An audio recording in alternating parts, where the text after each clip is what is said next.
पाठ 12। लड़के से लड़की भली। पात्र सुभागी, तुलसी, लक्ष्मी, रामू दुल्हन, हरिहर, सज्जन सिंह और 4 किसान। गाय, किसी बच्चे को गाय का चोगा पहनाया जा सकता है। सूत्रधार, जो कभी मंच पर नहीं आएगा, समय समय पर नेपथ्य से उसका स्वर गूंजेगा। दृश्य 1। मंच पर एक झोपड़ी।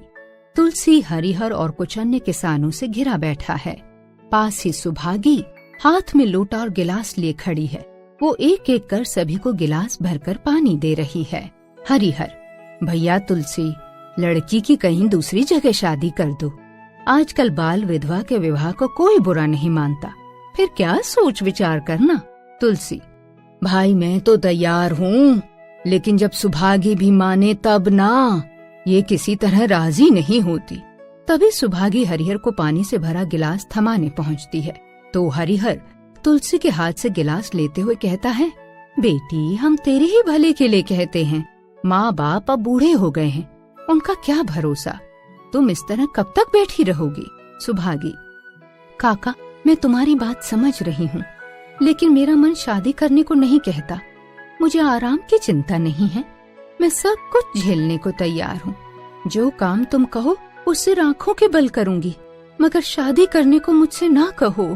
मंच पर रामू और उसकी दुल्हन का प्रवेश। रामू सुभागी को सुनाते हुए, तुम अगर सोचती हो कि भैया कमाएंगे और मैं बैठी मौज करूँगी, तो इस भरोसे न रहना। यहाँ किसी ने जन्म भर का ठेका नहीं लिया है। दुल्हन मटक कर, हमने किसी का कर्ज थोड़े ही लिया है कि जन्म भर बैठा कर खिलाएं। ये हमारे बूते की बात नहीं। सुभागी गर्व भरे स्वर में, भाभी मैंने तुम्हारा आसरा कभी नहीं किया और भगवान ने चाहा तो कभी करूँगी भी नहीं। तुम अपनी देखो, मेरी चिंता न करो। हरिहर, किसान, तुलसी और रामू का मंच से प्रस्थान। सुभागी घर के एक एक काम को पूरा करती है।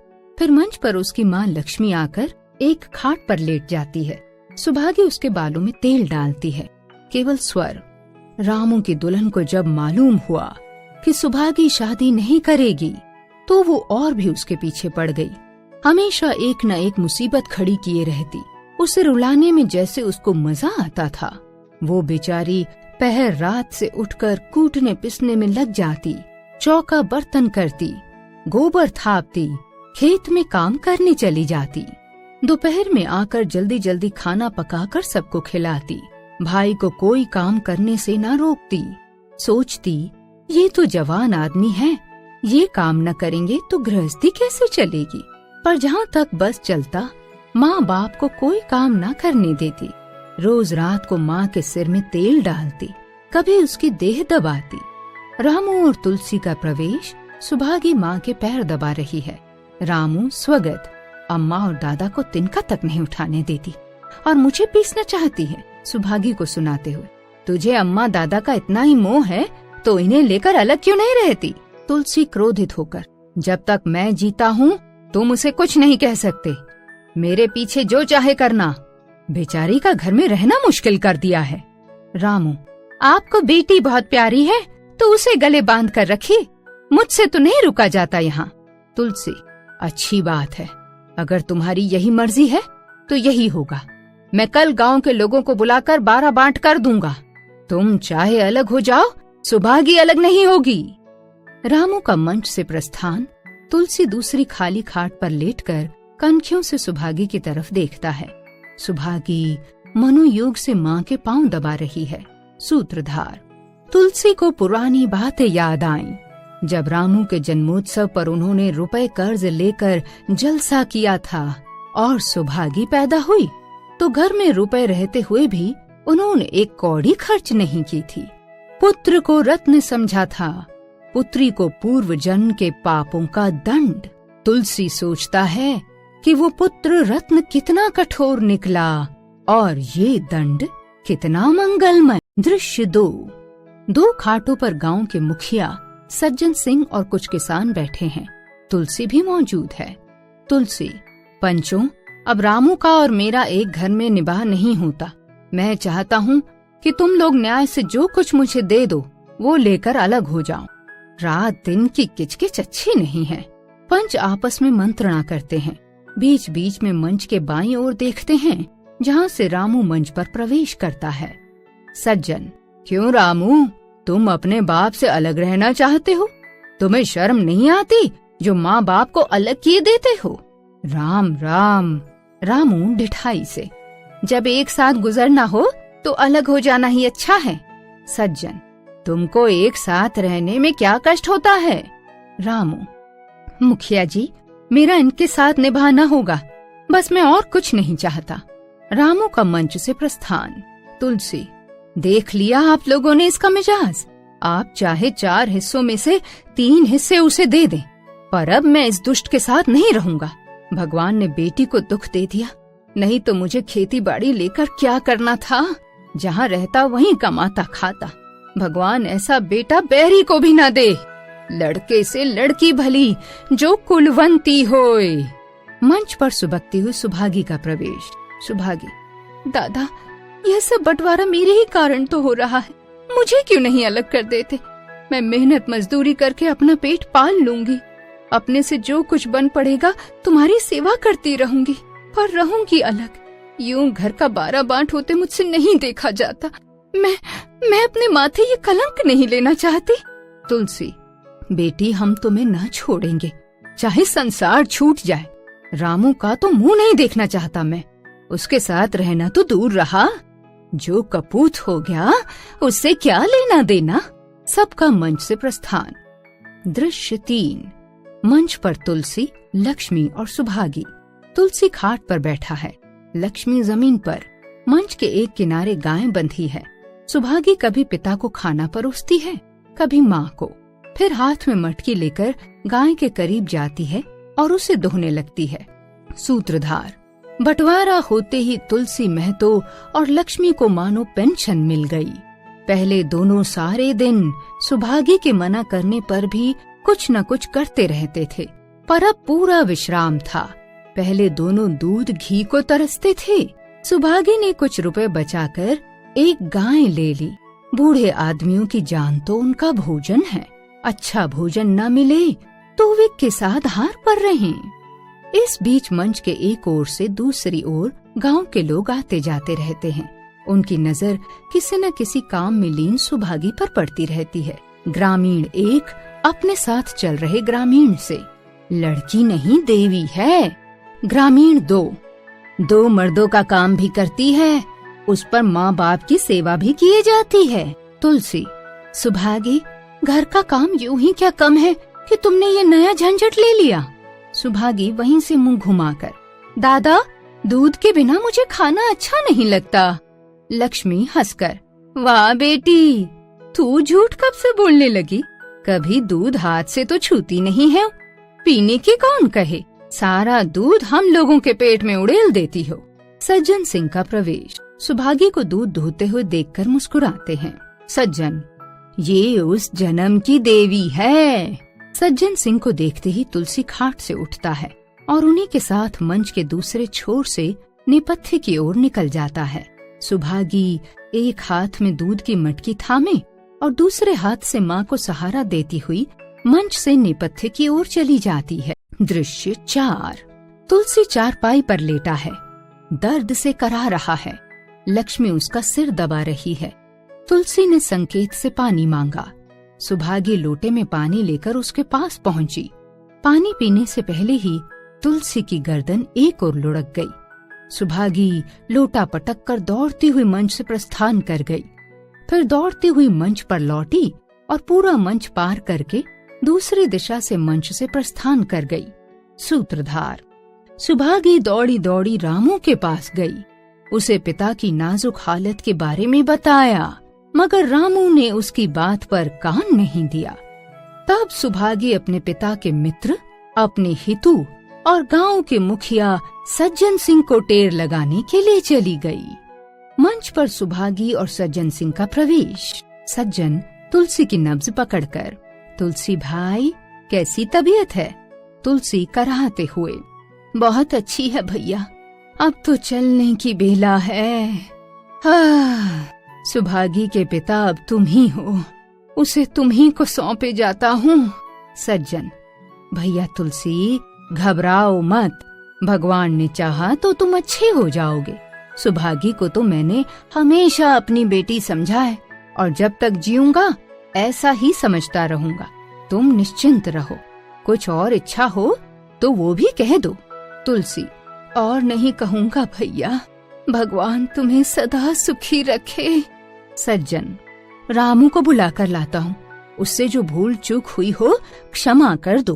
तुलसी, नहीं भैया, उस पापी का मुंह मैं नहीं देखना चाहता। तुलसी के प्राण पखेरु उड़ते ही मंच पर कुछ ग्रामीणों का प्रवेश। वे सब मिलकर तुलसी को चारपाई सहित उठाकर मंच से नेपथ्य में ले जाते हैं। सूत्रधार, गोदान की तैयारी होने लगी। रामू को गांव भर ने समझाया पर वो अंत्येष्टि करने को राजी न हुआ। लक्ष्मी ने दाह क्रिया की। दृश्य 5। मंच पर लक्ष्मी एक चारपाई पर लेटी है। सुभागी कभी माँ के करीब आकर उसकी तबीयत का अंदाजा लेती है, कभी किसी काम में उलझ जाती है, कभी दवाई बनाती है, कभी खाना, कभी मंच से नेपथ्य में जाती है। जब लौटती है तब उसके हाथ में कभी पानी होता है, कभी कोई कपड़ा। वो माँ को पानी पिलाती है, कपड़ा उड़ाती है। इस बीच सूत्रधार अब तक के घटनाक्रम की जानकारी देता रहता है। पति के देहांत के बाद से ही लक्ष्मी का दाना पानी छूट गया। सुभागी के आग्रह पर चौके में जाती मगर कौर कंठ के नीचे न उतरता। 50 वर्ष हुए, एक दिन भी ऐसा न हुआ कि पति के बिना खुद खाना खाया हो। अब उस नियम को कैसे तोड़ी? आखिर उसे खांसी रहने लगी। दुर्बलता ने जल्द ही खाट पर डाल दिया।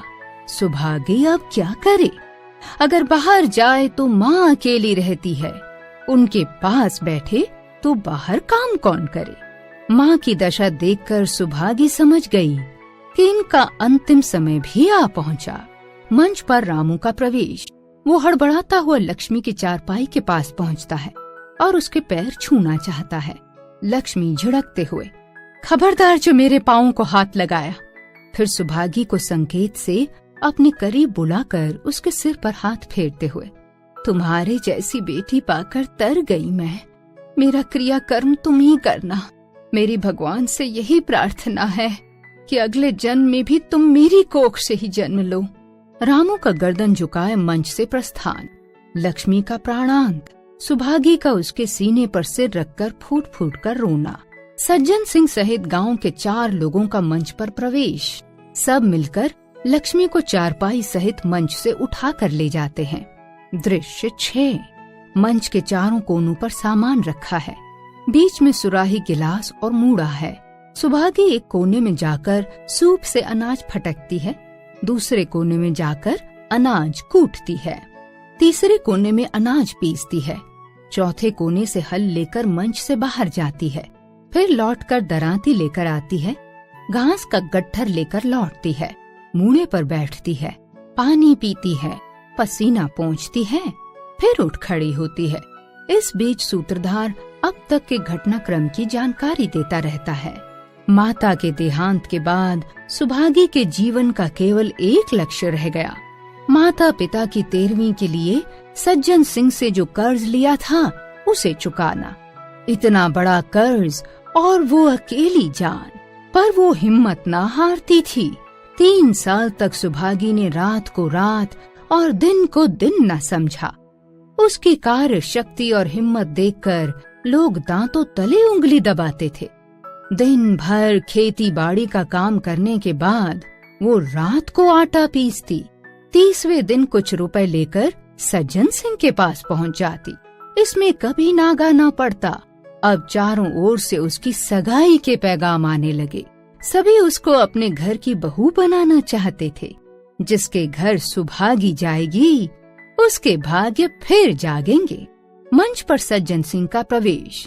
सज्जन सिंह को देखते ही हाथ का काम छोड़ सुभागी का उठना, बर्तन में से रुपए उठाकर सज्जन सिंह के करीब आना और उसे रुपए थमाना। सूत्रधार, आज सुभागी ने सज्जन सिंह को कर्ज की आखिरी किश्त चुकाई है। आज उसकी खुशी का ठिकाना नहीं है। आज उसके जीवन का कठोर व्रत पूरा हो गया। सज्जन, बेटी, तुमसे एक प्रार्थना है, कहो कहूँ कहो ना कहूँ, मगर वचन दो कि मानोगी। सुभागी, दादा आपकी बात ना मानूंगी तो किसकी बात मानूंगी? मेरा रोम रोम आपका गुलाम है।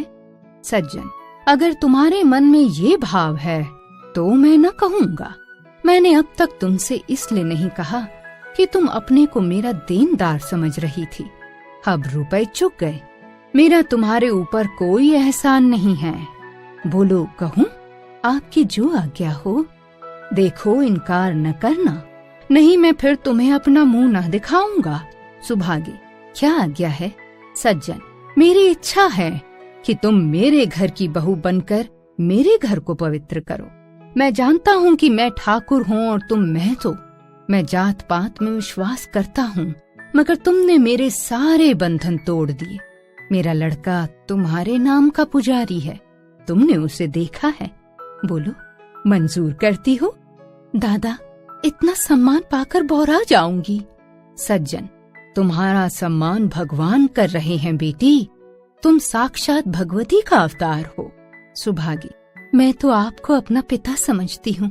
आप जो कुछ करेंगे मेरे भले के लिए ही करेंगे, आपका हुक्म कैसे टाल सकती हूँ? सज्जन सुभागी के सिर पर हाथ रखकर आशीर्वाद देते हुए, बेटी तुम्हारा सुहाग अमर हो, तुमने मेरी बात रख ली। मुझसा भाग्यशाली संसार में और कौन होगा?